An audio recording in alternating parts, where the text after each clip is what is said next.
Ma'am, pwede po ba palitan ng veneers ang pustiso? Sana masagot. Saglit lang. Tignan natin kung may example ako ng veneers dito.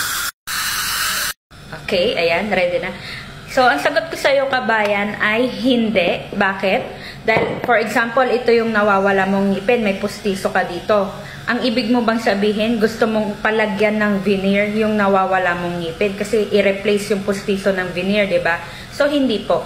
Kasi yung veneer po, ang ginagawa ng doktor, pinapaliit yung original na ngipin. So, dapat meron kang original na ngipin. Like ito, nagpa-veneers tong pasyente na to. Ayan, pinaliit siya. Nakita mo yung pangil niya? Ayan, oh. Pina-veneer ito. So, yung veneer po is gawa sa napakanipis na material na porcelain. Ayan, yung harap at yung dito lang po, yung incisal edge, ang pinapaliit para magawa ng veneer. Ayan. So, meron siya sa likod. May ngipin pa siya. So, kung nawawalan po kayo ng ngipin, paano po lalagyan ng veneer? Ganyan.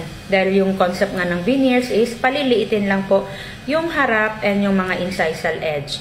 Ayan. So, hindi po malalagyan ng veneer. Kapag po gusto nyong palitan yung pustiso, kung ang ibig nyo pong sabihin is ayaw nyo na magpustiso, dapat po ang ipagawa nyo, it's either implant or bridge po. So, ilalagay ko po yung sample dyan. And, tignan nyo rin po yung mga ibang patient po namin na nilagay ko po sa YouTube ko, yung mga dating nakapustiso.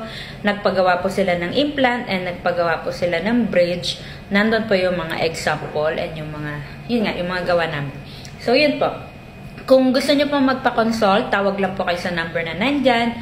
And, ayun po, hindi ko po rin pwedeng sagutin kung magkano po yung mga presyo ng mga ginagawa naming procedure dahil bawal po, hindi po advice ng MOH na maglagay kami ng mga prices sa online. Okay? So, yun po. I hope naintindihan nyo. Thank you!